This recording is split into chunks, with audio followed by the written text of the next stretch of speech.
Bon, là je suis pas sûr de moi, pas du tout. Quand je vais me promener, c'est facile.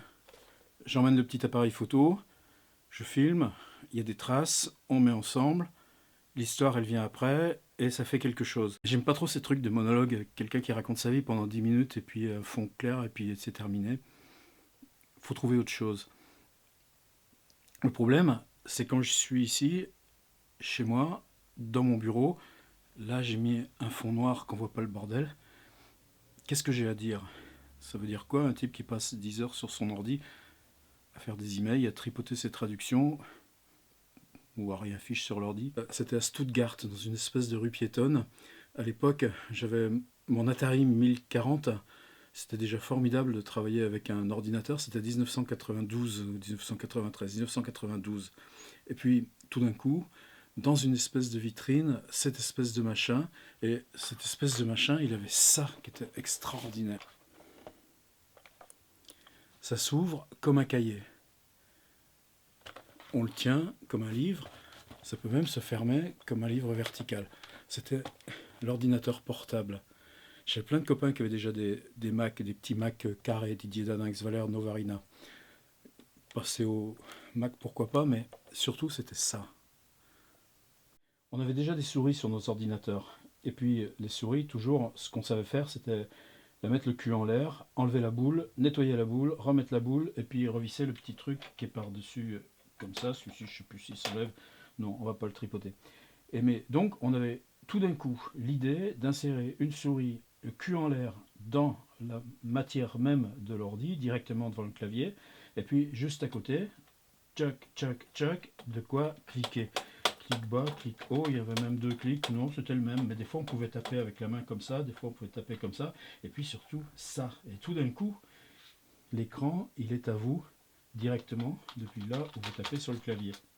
Et c'était cher à l'époque, c'était une sacrée décision, il fallait se balancer. Vous vous rendez compte, mettre, je crois que c'était 1200 francs dans un ordinateur. Ah, aujourd'hui, ça ferait presque quoi? Ça ferait presque 300 euros, mais qu'est-ce qu'on se rend pas compte à 20 ans de distance? Et puis, j'avais commandé séparément les disquettes de Word. Il y avait 4 disquettes. Et ça, j'ai encore ce bruit dans la tête. C'est la première fois où je déballe ces trucs de disquettes Word, que je les enfonce dans le machin, qu'il y a cette espèce de bruit de téléchargement avec ce truc qui tourne, qui tourne. Et puis finalement, ça y est, il y a un logiciel de traitement. Comme ça, c'est pas très facile à voir. Un écran éteint, ça n'a jamais été très excitant. Est-ce qu'il était vert? Est-ce qu'il était noir? Il n'était jamais complètement noir. C'était plutôt. Il me reste une sensation de bleuté. Et puis, évidemment, les lettres en blanc. Est-ce qu'on a mis des images sur ces trucs-là? Non, c'est venu. Ça, c'était le PowerBook 145. C'était génial. Il y a un disque dur de 45 mégas sur cet appareil. Ça me paraissait tellement grand, 45 mégaoctets, je l'avais appelé Océan. Je crois que les claviers, j'ai jamais vu non plus suffisamment d'articles là-dessus. Même encore, dans combien de bureaux, de trucs comme ça, on voit des machins, les pauvres mecs, ils doivent enfoncer de 4 centimètres pour arriver à faire un truc, ça fait un bruit énorme. Dans les machines à écrire, c'était important le bruit, c'est ça qui donnait le rythme du truc. C'était même marrant, c'était notre manière de faire. Maintenant, à l'ordi, c'est silencieux. Je crois que celui-ci, c'était peut-être ça la première aussi révolution. Une espèce de souplesse, peu de course, vous voyez, c'est souple, on arrivait tout d'un coup à enfoncer.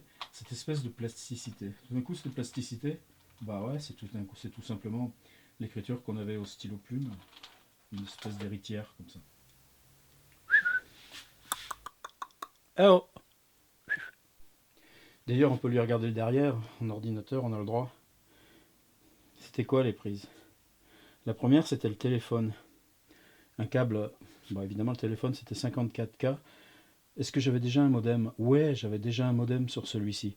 On s'envoyait les fichiers, moi j'habitais à Montpellier, on les envoyait jusqu'à Paris comme ça. Protocole, ça s'appelait protocole X modem, puis après il y a eu protocole Z modem. En fait, Internet, pour nous, c'était une espèce de continuité. On avait déjà cette espèce de cordon qui nous passait sur les prises téléphoniques.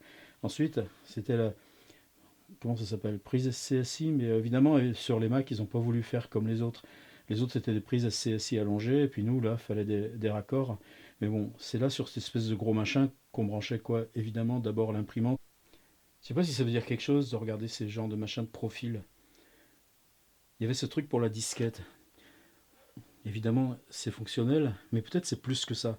Je crois qu'un des grands, un grand saut mental pour nous, dans cette histoire d'informatique, c'était le jour où pour nos ordis, avec la Wi-Fi, une espèce de... Ça peut marcher comme une espèce de bulle. L'ordinateur est autosuffisant. Et encore, on peut mettre un casque ou des trucs comme ça. À l'époque, je crois que mentalement, ça n'aurait pas été concevable. Ces petites machines-là qui ont été une telle révolution pour nous, mais une révolution pour l'écriture, pour ça, pour le clavier, pour la position, pour se tenir devant un ordinateur, non plus comme une machine de bureau dans la hiérarchie verticale du bureau, mais tout simplement comme on se tient devant un cahier, comme ça. C'est la première fois, je me souviens, j'étais dans un petit jardin public, je sais plus où, je l'avais sur mes genoux, je tapotais des trucs. L'autonomie de la batterie, c'était 45 minutes.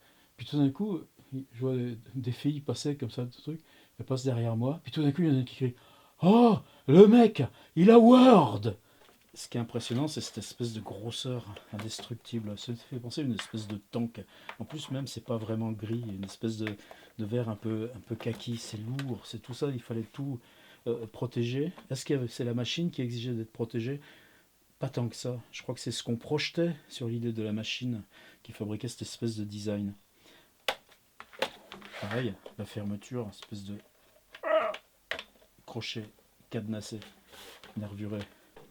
Donc voilà, continuer, pas continuer, on verra. Ce que je fais dans l'image, je sais pas. Parler comme ça en improvisant, je sais pas. En tout cas, c'est comme tout le reste que je fais sur le web. C'est des trucs qu'on fait d'abord pour soi. Parce que le bousin, un jour, il partira à la poubelle, bah au moins il y aura ça qui aura été fait. Ciao. Boum. Comme dit Louis.